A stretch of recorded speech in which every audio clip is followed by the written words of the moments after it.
بات در حقیقت یہ تھی کہ موسیٰ علیہ السلام کی جماعت میں سامری نام کا ایک شخص تھا۔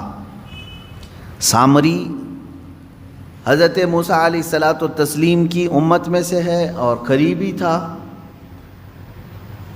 جب فرعون کے لشکر نے پیچھا کیا موسیٰ علیہ السلام کی قوم کا، ایمان والوں کا، اور فرعون کا لشکر بہت بھاری بڑا حملہ آور ہوا، موسیٰ علیہ السلام اپنی جماعت کو لے کر کے نکلے۔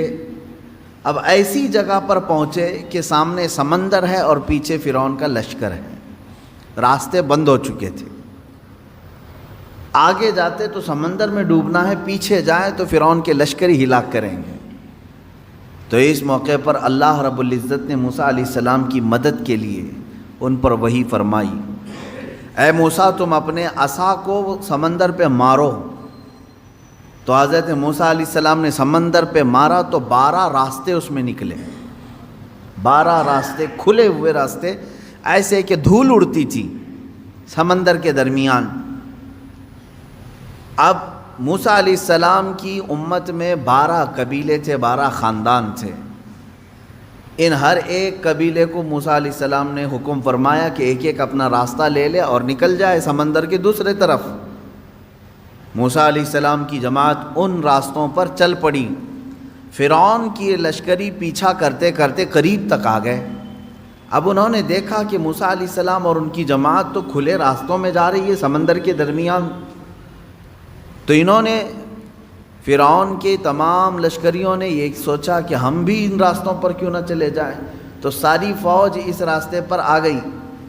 جب یہ درمیان میں پہنچے اللہ نے سمندر کو واپس پھر سے ملا دیا، جیسا تھا سمندر ویسی، سب کے سب غرق ہو گئے، فرعون بھی اس میں ڈوب گیا، پانی کی موجوں نے اسے غرق کر دیا۔ موسیٰ علیہ السلام صحیح سلامت باہر نکلے۔ یہ واقعہ آپ نے سنا ہوگا اور قرآن پاک میں اس کا تذکرہ آیا ہے۔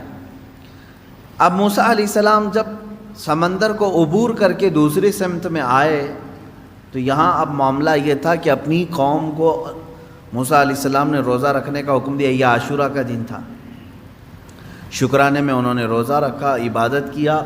اب اللہ تبارک و تعالیٰ نے آپ کو کوہ طور پر بلایا۔ طور ایک پہاڑ ہے، آج بھی مصر میں سینا ایک علاقہ ہے اور اتنی لمبی پہاڑیوں کا سلسلہ ہے کہ ختم نہیں ہوتا، تقریباً 100 کلومیٹر تک بھی آپ جائیں تو پہاڑ ہی ہے، بیچ میں کوئی گیپ نہیں ملے گا۔ یہ پہاڑیوں کا سلسلہ ہے اور انہی میں سے ایک پہاڑ ہے سینا، اس کو طور سینا اس کو کہتے ہیں۔ اس پہاڑی کو مقدس کہا گیا ہے اس لیے کہ اللہ تبارک و تعالیٰ نے وہاں موسیٰ علیہ السلام کو بلایا۔ موسیٰ علیہ السلام اپنی قوم میں اپنے بھائی ہارون علیہ السلام کو نائب بنا کر کے گئے۔ ہارون علیہ السلام طبیعت کے بڑے نرم مزاج تھے، بڑے نرم سے۔ موسیٰ علیہ السلام کا جلال اور ان کے تمام رعب و دبدبے سے لوگ خوف کھاتے تھے، ڈرتے تھے۔ ہارون علیہ السلام کے ساتھ ایسا معاملہ نہیں تھا۔ موسیٰ علیہ السلام جب کوہ طور پر گئے تو 40 دن تک قیام کیا، واپس نہیں آئے اپنی قوم کے پاس۔ 40 دن تک وہیں ٹھہرے رہے کیونکہ تورات اتر رہی تھی۔ کوہ طور پر جب آپ گئے تو تورات جو اللہ کی کتاب ہے وہ اتاری جا رہی تھی، 40 دن لگ گئے۔ تو 40 دن جو یہ گیپ ہوا موسیٰ علیہ السلام کا، یہاں ان کی قوم میں کچھ خرابیاں شروع ہو گئیں، کچھ برائیاں شروع ہوئی، کچھ نہیں بلکہ بڑی بھیانک برائیاں۔ سامری نام کا جو شخص جس کے متعلق میں نے کہا، یہ بہت ہی چالاک آدمی تھا، چتر آدمی تھا۔ اس نے سارے لوگوں کے پاس جو جو سونا چاندی تھا سب جمع کروا لیا، سب نے سونا چاندی جمع کیا۔ کیوں؟ وہ کہہ رہا تھا میں تمہارا خدا سامنے دکھاؤں گا تمہیں۔ ہو سکتا ہے اس زمانے کا وہ ڈھکوسلا پیر ہوگا، جیسے آج بھیجے میں دکھانے والے ہیں، اس وقت وہ میٹل میں دکھا رہا تھا۔ تو اس نے کہا کہ تم سب کے سب سونا اور چاندی لے کر کے آؤ۔ سب لے کر کے آئے، جس کے پاس جتنا سونا چاندی تھا وہ سب لا کر کے جمع کیے۔ اب وہ کافی بڑی تعداد میں ہوا۔ اب سامری نے کیا کیا؟ یہ سونا چاندی سب کا لے کر کے میلٹ کیا، اس کو میلٹ کیا، گرما کر کے پگھلایا، پگھلا کر کے اس سے ایک بچھڑا بنایا، بیل کا بچہ. اور بچھڑا جب سونے اور چاندی کے سارے دھاتوں سے مل کر کے بنا تو بڑا خوبصورت بچھڑا تھا. واللہ عالم اس کے ذہن میں کیا بات تھی، کیا چل رہا تھا اس کے دماغ میں. ہو سکتا ہے اس زمانے کا وہ بہت ہی ذہین و فطین آدمی ہو. تو اس نے بچھڑے کو بنانے کے بعد اب کیا کیا، اس بچھڑے میں کچھ ایسی چیز ڈال دی جس سے وہ بچھڑا بولنے کے قابل ہوا. سیل نہیں، بیٹری نہیں، یا کمپیوٹر کا زمانہ نہیں، بچھڑا صاف بولتا تھا. لوگ اپنی حاجتیں لے کر کے آتے تھے، بچھڑا ان سے بات کرتا تھا. اب سامری نے کیا کہا، اس بچھڑے کو بنا کر کے کہا الہنا و الہ موسیٰ، موسیٰ کا خدا بھی یہی ہے اور ہمارا خدا بھی یہی ہے. موسیٰ طور پر گئے ہیں، خدا ہمارے پاس آ گیا ہے. تو سب کے دماغ میں بات آ گئی. اس زمانے میں ظاہر سی بات ہے بچھڑا بولے گا تو تعجب ہی کی بات ہوگی. 4000 سال پہلے کی بات کر رہا ہوں. آج سے آپ میں سے بڑے حضرات بھی یہاں پر موجود ہوں گے، موبائل کا تصور بھی نہیں رہا ہوگا کہ کوئی ڈبہ ایسا ہوگا چھوٹا سا جس میں سے بات آ سکتی ہے. فون کو ہی لے کر کے، وائرلیس فون کو ہی لے کر کے لوگ عجب عجب حرکتیں کرتے تھے. ہم موبائل کے بھی زمانے کو ابھی ابھی دیکھ رہے ہیں نا. اب جو بزرگ حضرات ہیں انہوں نے سوچا بھی نہیں ہوگا کہ موبائل بغیر وائر کے کنیکشن کے ایک جگہ سے دوسری جگہ کیسے بات کرا دے گا. بات نہیں، پورے ویڈیو کر کے ایک دوسرے کو دکھا بھی دیتا ہے. یہ چند سالوں پہلے نہیں تھا. تو ہمارے جو باپ دادا تھے ان کے لیے تو تعجب کا ہی مقام ہوگا نا. اب یہ 3000-4000 سال کے عرصے پہلے کی بات کر رہا ہوں. اس زمانے میں اگر کوئی بچھڑا بولنے لگے، بات کرنے لگے تو کیا تعجب کی بات نہیں؟ آج بھی تعجب کی بات ہے جب گنپتی بول رہی ہے یا دودھ پی رہی ہے تو لوگ اس کی پوجا کے لیے ہیں، جاتے ہیں. ہوتا نہیں ہے؟ بات مشہور ہوتی ہے کہیں کہیں کی، ہم تو جا کر دیکھے نہیں ہیں، ہوتا ہوگا، ہمیں تو معلوم نہیں ہے. لیکن آج بھی اس ترقی یافتہ زمانے میں بیٹری کا زمانہ ہے، سیل کا زمانہ ہے، الیکٹرانک ساری چیزیں آ گئی ہیں، لیکن اکا دکا خبریں آج بھی کسی گاؤں سے آتی ہیں کہ فلاں بھگوان دودھ پی رہے ہیں یا لڈو کھا رہے ہیں. تو لوگ یقین بھی کرتے ہیں اور اس کی طرف چڑھاوے زیادہ بھی ہوتے ہیں. تو اب آپ اندازہ کرو 3000 سال پہلے جب سامری نے بچھڑے کو لائیو بولتا ہوا دکھا دیا تو کیا ان کے عقیدوں کا کیا حال ہوا ہوگا. اسی لیے میجورٹی اس میں اس کی عبادت میں لگ گئے. بچھڑے کی ایسی محبت رچ بس گئی کہ سجدہ بھی اسے کرنے لگے، مانگنے بھی اس سے لگے، اعتکاف بھی کرنے لگے، نظر و نیاز بھی کرنے لگے، منتیں کرنے لگ گئے بچھڑے کے سامنے. یہ 40 دن میں اتنا سب برا حال ہو گیا. ایمان والی قوم کا، فرعون کا نہیں، ایمان والی قوم کا یہ حال ہو گیا. موسیٰ علیہ السلام 40 دن کے بعد واپس تشریف لائے. اچھا، ان دنوں میں آپ کے ذہن میں یہ سوال آ سکتا ہے ہارون علیہ السلام کیا کر رہے تھے؟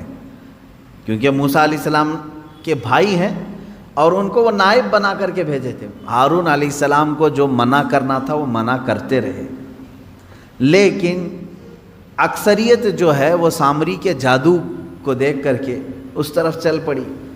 تو جو لوگ بچ گئے وہ ہارون علیہ السلام کے ساتھ تھے. چند ایمان والے بچے رہے، اور ہر زمانے میں ایمان والوں کی تعداد رہے گی. ایسا نہیں کہ پورے روئے زمین پر ختم ہو جائیں گے. موسیٰ علیہ السلام نہیں تھے تب بھی ایمان والے موجود رہے ہارون علیہ السلام کے ساتھ. 40 دن کے بعد واپس تشریف لائے موسیٰ علیہ السلام طور سے. دیکھا اپنی قوم کو، یہ کیا ہو گیا؟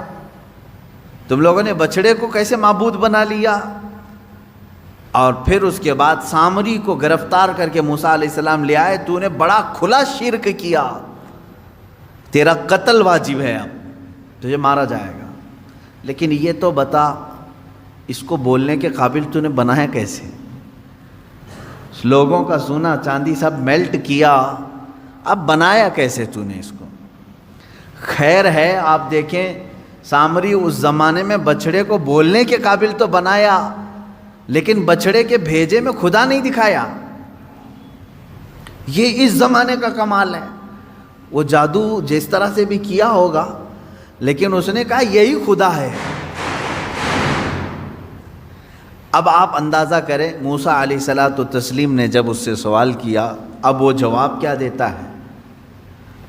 بصرت بما لم يبصروا به فقبضت قبضة من اثر الرسول فنبذتها وكذلك سولت لي نفسي. یہ 16ویں پارے میں ہے.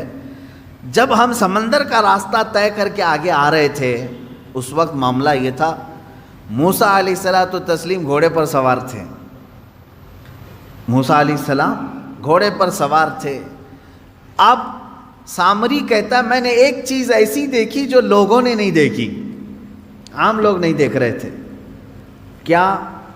موسیٰ علیہ الصلوۃ والتسلیم کے گھوڑے کے آگے آگے جبرائیل علیہ السلام چل رہے تھے. وہ شاید چاہے وہ گھوڑے کی رسی پکڑ کر کے یا باگڈور سنبھالے ہوئے جبرائیل علیہ السلام چل رہے تھے. یہ کہتا ہے سامری مجھے کچھ تو نظر آ رہا تھا کہ کوئی نوری مخلوق آگے چل رہی ہے. تو کیا ہوا پھر؟ وہ کہتا ہے کہ میں جبرائیل کے پاؤں کے نیچے کی مٹی اٹھاتا رہا. قرآن میں ہے یہ. جہاں جہاں سے وہ چلتے جا رہے تھے ان کے پیروں کے نیچے کی میں مٹی اٹھا رہا تھا. فقبضت قبضة من اثر الرسول، اس قاصد اس فرشتے کے پیروں کے نیچے کی مٹی میں اٹھایا.